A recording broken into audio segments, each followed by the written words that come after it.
sound, and so on. Dharmina, endowed with translation. Those who are averse to the transcendence realize the supreme absolute truth differently through speculative sense perception, and therefore, because of mistaken speculation, everything appears to them to be relative. Perfect. The supreme absolute truth, the personality of Godhead, is one, and he is spread everywhere by his impersonal feature. This is clearly expressed in Bhagavad Gita. Lord Krishna says, everything that is experienced is but an expansion of my energy. Everything is sustained by him, but that does not mean that he is in everything. Sense perception, such as oral perception of the sound of a drum, visual perception of a beautiful woman, or a perception of the delicious taste of a milk preparation by the tongue, all come through different senses and are therefore differently understood. Therefore, sensory knowledge is divided in different categories, although actually everything is one as a manifestation of the energy of Supreme Lord. Similarly, the energies of fire and heat are illuminations, and by these two energies, fire can display itself in many varieties or in diversified sense perception. Mayavadi philosophers declare that this diversity to be false, but Vaishnava philosophers do not accept the different manifestations as false. They accept them as non different from the Supreme Personality of Godhead because they are a display of his diverse energy. The philosophy that the absolute truth and this creation is false, Brahma Satyam, Jagan Nityam, is not accepted by the Vaishnava philosophers. The example is given that although all that glitters is not gold, this does not mean that a glittering object is false. For example, an oyster shell appears to be golden. This is the appearance of golden hue is only due to the perception of the eyes, but that does not mean that the oyster shell is false. Similarly, by seeing the form of Lord Krishna, one can understand what he actually is, but this does not mean that he is false. The form of Krishna has to be understood as it is described in the book of knowledge, such as Dhamma Samhita. Ishwar Parama Krishna Satchitananda Vigraha. Krishna, the Supreme Personality of Godhead, as an eternal blissful spiritual body. By our imperfect sense perception, we cannot understand the form of the Lord. We have to acquire knowledge about him. Therefore, it is said here, Jnana Mekam Bhagavad Gita confirms that they are fools who simply, upon seeing Krishna, consider him a common man. They do not know the unlimited knowledge, power, and opulence of the Supreme Personality of Godhead. Material sense speculation leads to the conclusion that the Supreme is formless. It is because of such mental speculation that conditioned souls remain in ignorance under the spell of illusory energy. The Supreme Person has to be be understood by the transcendental sound vibrated by him in Bhagavad Gita, wherein he says that there is nothing superior to himself. The impersonal Brahman effulgence is resting on his personality. The purified absolute vision of Bhagavad Gita is compared to the river Ganges. Ganges is so pure that it can purify even the asses and cows. But anyone who, disregarding the pure Ganges, wishes to purify it instead by the filthy water flowing in a drain cannot be successful. Similarly, one can successfully attain pure knowledge of the Absolute only by hearing from the pure Absolute himself. In this verse, it is clearly said that those who are averse to the Supreme Personality of Godhead speculate with their imperfect senses about the nature of the Absolute Truth. The formless Brahman conception, however, can be received only by oral reception and not by personal experience. Knowledge is therefore acquired by oral reception. It is confirmed in Vedanta Sutra, Shastrayo Nitvat. One has to acquire pure knowledge from the authorized scriptures. So called speculative arguments about absolute truth are therefore useless. The actual identity of the living entity is his consciousness, which is always present, while the living entity is awake, dreaming, or in deep sleep. Even in deep sleep, he can perceive by consciousness whether he is happy or distressed. Thus, when consciousness is displayed through the medium of subtle and gross material body, it is covered, but when consciousness is purified, In Krishna consciousness, one becomes free of the entanglement of repeated birth and death. The uncontaminated pure knowledge is uncovered from the modes of material nature. The actual identity of the living entity is discovered. He is eternally a servitor of the Supreme Personality of Godhead. The process of uncovering is like this. The rays of sunshine are luminous, and the sun itself is also luminous. In the presence of the sun, the rays illuminate just like the sun. But when the sunshine is covered by a spell of the cloud or by Maya, then darkness, the imperfection of perception, begins. Therefore, to get out of the entanglement of spell of science, one has to awaken a spiritual consciousness or Krishna consciousness in terms of authorized scriptures. Hare Krishna. Om Om Ajnantimirandasya Gyananjana Shalakaya Chakshurunmilitam Yena Tasmai Shri Guruve Namaha. नमो विष्णुपदाय कृष्णष्टाय भूतले श्रीमते भक्ति वेदांत स्वामी निति नामिने नमस्ते सारस्वती देवी गौरवाणी प्रचारिणे निर्विशेष शून्यवादी पाश्चात्य देश तारिणे जय श्री कृष्ण चैतन्य प्रभु नित्यानंद श्री अद्वैत गदाधर शिवसरि गौर भक्त वृंद हरे Krishna Krishna Krishna Hare Hare Hare Ram Ram Hare Hare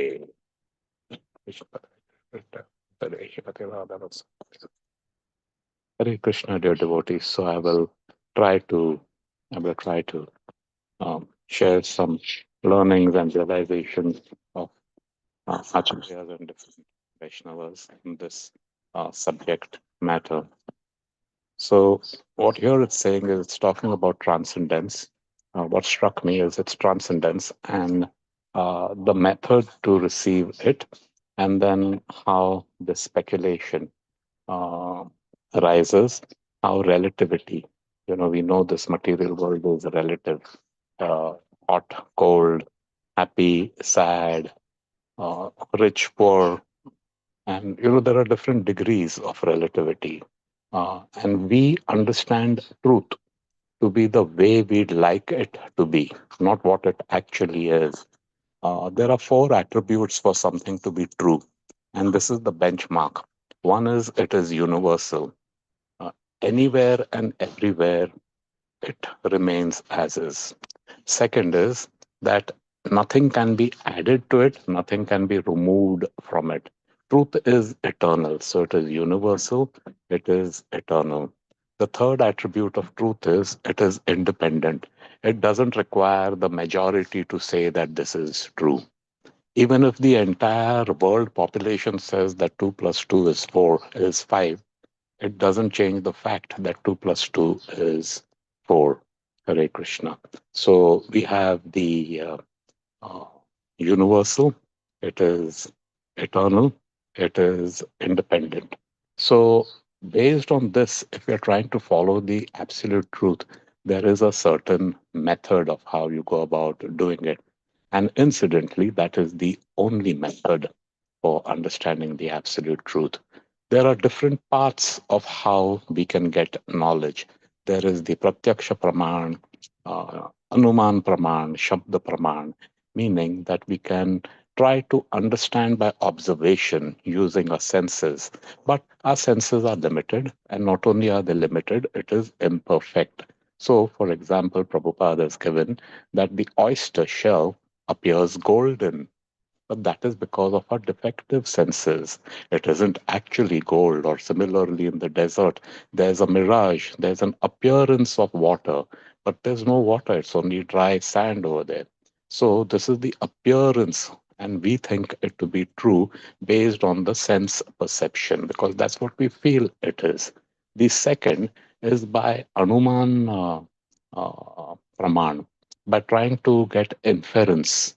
Oh, if it is something like this, we try to relate to what we already have in our understanding. And there's the example of the six blind men trying to describe an elephant. Someone holds the elephant's leg and he says, oh, this is a column, a big fat pillar. That's because he has some idea of what pillar is. He doesn't know. It appears to him because his understanding is so limited. Someone holds the ear and he says, oh, this is a huge fan. And so on, someone touches the body and he says, this is a big wall. But that's not really the fact of what it is. So Anuman Praman also is not an idea, is not the method of getting to the absolute truth. What is remaining is Shabda Praman. Shabda Praman is hearing. Now the question is, hearing from whom? Whom do we hear from? There are many sources which are available, and there are many claims which are being said that, oh, we have the absolute truth. But the absolute truth only comes directly from the absolute truth, and it is coming down in an unbroken chain of people who have realized the absolute truth, who have lived the absolute truth. Such persons, sadhus, gurus, acharyas. So in an unbroken succession, disciplic succession, they are the ones who share their knowledge, who share their realization of what the absolute truth is. So anything related to spirituality is we see the truth, we experience the truth through hearing, through listening. Like right now, all of us have gathered on this Zoom forum and we are listening to Shabda Praman.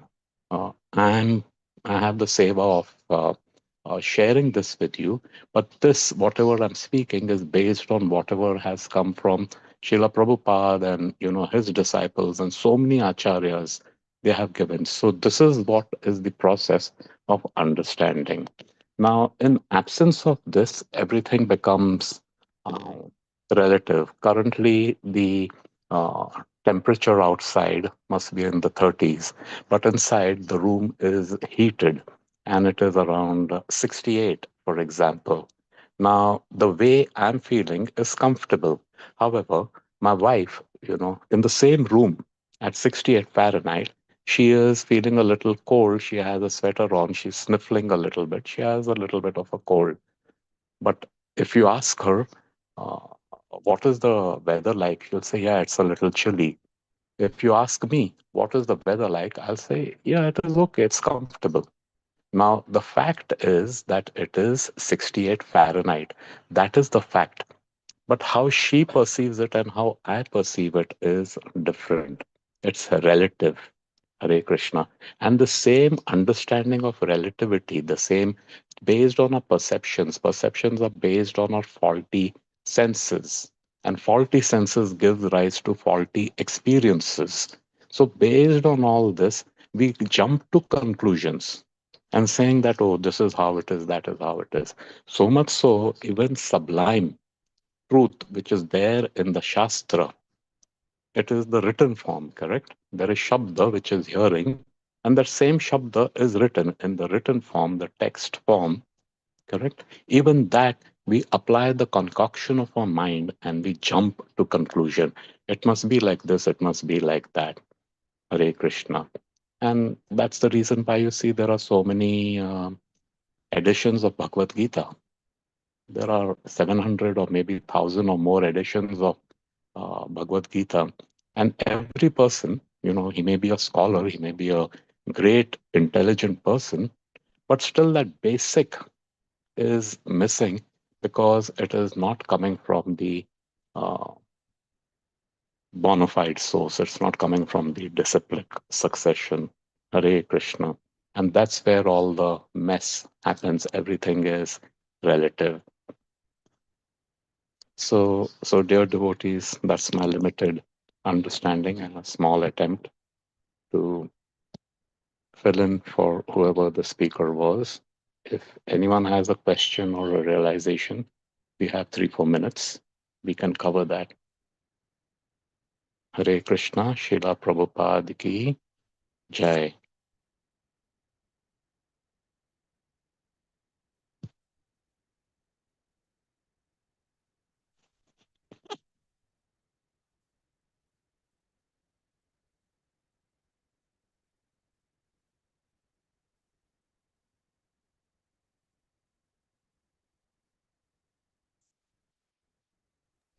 Hare Krishna Prabhuji, there is no question, but I really appreciate that you took care of us and gave us a Bhagavad class this morning.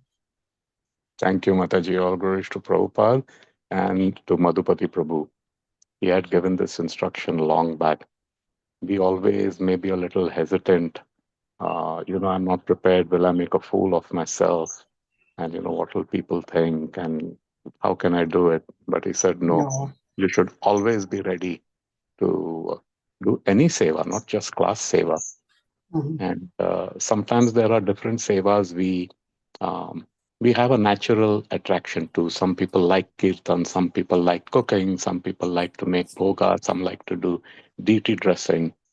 That is fine. That is because each one of us is an individual. But Radhanath Swami says that we should be attached to serving and not to a particular type of seva.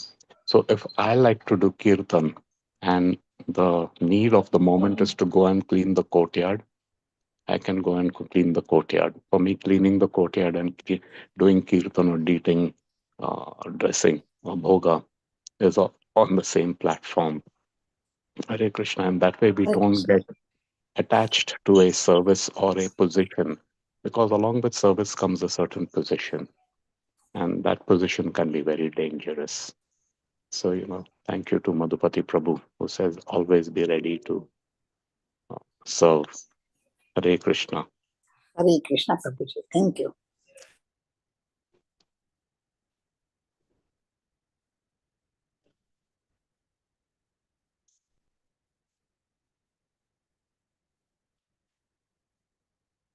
Very good. We'll bring it to a close. So, wishing all devotees uh, Krishna conscious filled week ahead. We also have the Thanksgiving coming, and we can use this as an opportunity to just reflect a little bit on what all we are thankful for, and whatever we are thankful for, how that connects to Krishna.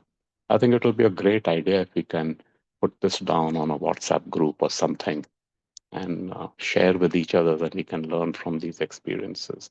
So let's chant the Mahamantra 3 times. Hare Krishna, Hare Krishna, Krishna Krishna, Hare Hare, Hare Ram, Hare Ram, Ram Ram, Hare Hare, Hare Krishna, Hare Krishna, Krishna Krishna, Hare Hare, Hare Ram, Hare Ram, Ram Ram, Hare Hare, Hare Krishna, Hare Krishna, Krishna Krishna, Hare Hare, Hare Ram, Hare Ram, Ram Ram, Hare Hare, Hare. Let us pray to Lord Nrsimhadev that he protects and blesses our attempts in devotional service. Jai Narsingha Shri Narsingh Jai Jai Narsingh Deva Praladesha Jai Padma Mukha Padma Bringa Ugram Veeram Mahavishnu Jalantam Sarvatam Mukham Narsingam Bhishanam Bhadram Mrityum Mrityam Namamiham. Narsingha Bhagwan ki Yeah. Jai.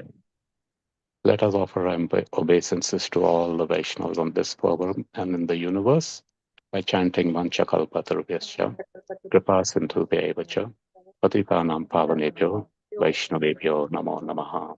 Vaishnavrinda ki Jai. Grantra Srimad Bhagavatam ki Jai. Srila Prabhupada ki Jai. Jai. Gaur Premanandi Hari Hari Bol. Thank Thank you. you, everyone, and please forgive any mistake or anything improper I may have said. Hare Krishna. Not at all, Prabhuji. Thank you so much for taking this service. Hare Krishna. Hari Bol. Hari Bol. Hare. Thank you, Prabhuji. Hare Krishna.